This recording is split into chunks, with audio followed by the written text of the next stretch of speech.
Hi friends, నేను మీ Rajini. Welcome to trendy and healthy recipes. ఈరోజు మనం చేసుకోబోయే రెసిపీ వచ్చేసి క్రిస్పీ కాజు బెండకాయ ఫ్రై అండి. ఇది మనం ఫంక్షన్స్లో, పెళ్ళిళ్ళలో తింటూ ఉంటాం. అలాగే హోటల్స్కి వెళ్ళినప్పుడు కూడా మనం తింటూ ఉంటాం. అటువంటి బెండకాయ ఫ్రైని చాలా ఈజీగా మనం ఇంట్లోనే ఏ విధంగా తయారు చేసుకోవాలో చూపిస్తానండి. సరే అండి, ఈ రెసిపీ చూసే ముందు ఇంతవరకు నా ఛానల్ ఎవరైనా సబ్స్క్రైబ్ చేసుకోకపోతే తప్పకుండా సబ్స్క్రైబ్ చేసుకోండి. పక్కనే ఉన్న బెల్ ఐకాన్ యాక్టివేట్ చేసుకోండి. సరే అండి, స్టార్ట్ చేద్దాం. దీనికోసం ముందుగా నేను ఒక 1/2 kg బెండకాయలు తీసుకున్నానండి. నీట్గా క్లీన్ చేసి, ఇంకో చూసారా ఈ షేప్లో ఇలాగా క్రాస్గా ముక్కల కింద కట్ చేసి పెట్టుకున్నానండి. ఇందులో 1 స్పూన్ కారం, గరం మసాలా అండి, మనం కర్రీస్లో వేసుకునే గరం మసాలా లైట్గా, కొంచెం చిటికెడు పసుపు, 1 స్పూన్ సాల్ట్ వేసుకుందాం. అలాగే క్లీన్ చేసి పెట్టుకున్న కరివేపాకు, ఒక 4-5 పచ్చిమిర్చి అండి చీరికల కింద కట్ చేసి పెట్టుకున్నాను. ఒక 1/2 కప్పు పల్లీలు వేసుకుంటున్నానండి. అలాగే నానబెట్టి ఉంచుకున్న జీడిపప్పు. జీడిపప్పు ఎందుకు నానబెట్టి ఉంచుకున్నామంటే ఇవన్నీ ఫ్రై అయ్యేలోపు జీడిపప్పు బాగా ఫ్రై అయిపోయి కలర్ చేంజ్ అయిపోయి చేదు వస్తుంది కూడా. సో మనం నానబెట్టి ఉంచుకోవడం వల్ల మనకి కరెక్ట్గా ఇవన్నీ ఫ్రై అయ్యేటప్పటికి అది కూడా మంచి కలరు, మంచి టేస్ట్ వస్తుంది. మైదా 2 స్పూన్స్ తీసుకున్నానండి. శనగపిండి ఒక 2 స్పూన్స్, వరిపిండి ఒక 2 స్పూన్స్, కార్న్ఫ్లోర్ 1 స్పూన్ తీసుకున్నానండి. ఇవన్నీ కూడా బాగా మిక్స్ చేసుకుందాం.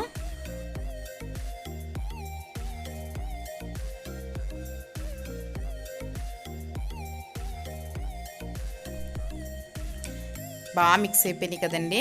ఇప్పుడు మనం ఒక నిమ్మకాయ పిండుకుందాం. మీ ఇష్టం, ఆప్షనల్ మాత్రమే. లేదంటే ఆమ్చూర్ పౌడర్ ఉంటుంది కదా, డ్రై మ్యాంగో పౌడర్, అదైనా వేసుకోవచ్చు. లేదంటే వెనిగర్ కూడా వేసుకోవచ్చండి. ఏదైనా వేసుకోవచ్చు, కొంచెం పుల్లదనం కోసం. మనం ఆల్రెడీ క్లీన్ చేసి కట్ చేసి పెట్టుకున్నాం కదా, ఈ బెండకాయ ముక్కలు కూడా వేసేసి ఇవన్నీ కూడా బాగా కలిసేటట్టు టాస్ చేసుకుందాం. నాకు ఆ బౌల్ సరిపోలేదండి, మళ్ళీ బౌల్లోకి మార్చుకున్నాను నేను. ఈ విధంగా టాస్ చేసుకుంటే బాగా మిక్స్ అవుతాయి, స్పైసెస్ అన్నీ కూడా బాగా కలుస్తాయి. బాగా మిక్స్ అయిపోయినాయి కదండి.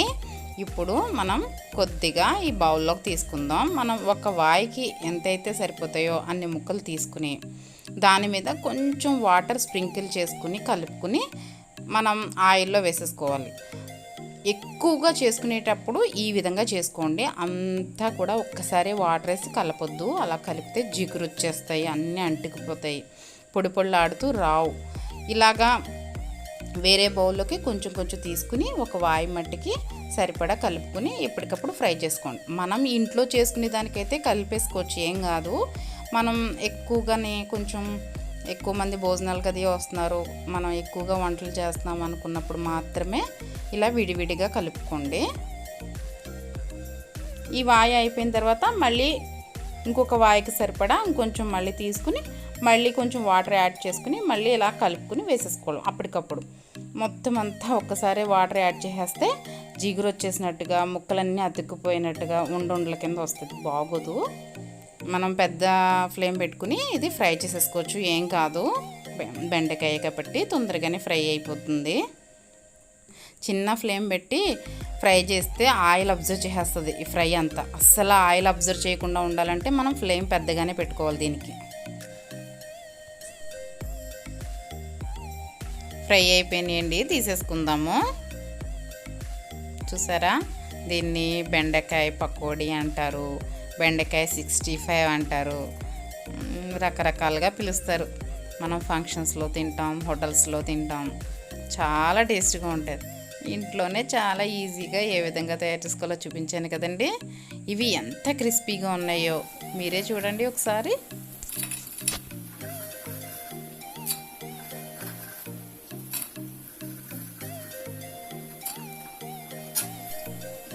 చూసారు కదా ఎంత క్రిస్పీగా ఉన్నాయో.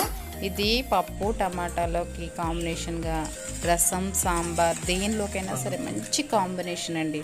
చాలా బాగుంటుంది, పిల్లలు చాలా ఇష్టంగా తింటారు. తప్పకుండా ట్రై చేయండి. ఏ విధంగా వచ్చిందో కామెంట్ సెక్షన్లో తెలియచేయండి. ఈ వీడియో కనుక మీకు నచ్చినట్లయితే ఒక లైక్ చేయండి, మీ ఫ్రెండ్స్కి షేర్ చేయండి. మరిన్ని సింపుల్ అండ్ టేస్టీ రెసిపీస్ కోసం మన ఛానల్ని సబ్స్క్రైబ్ చేసుకోండి. Bye friends. Thank you for watching. Please like, share and subscribe my channel.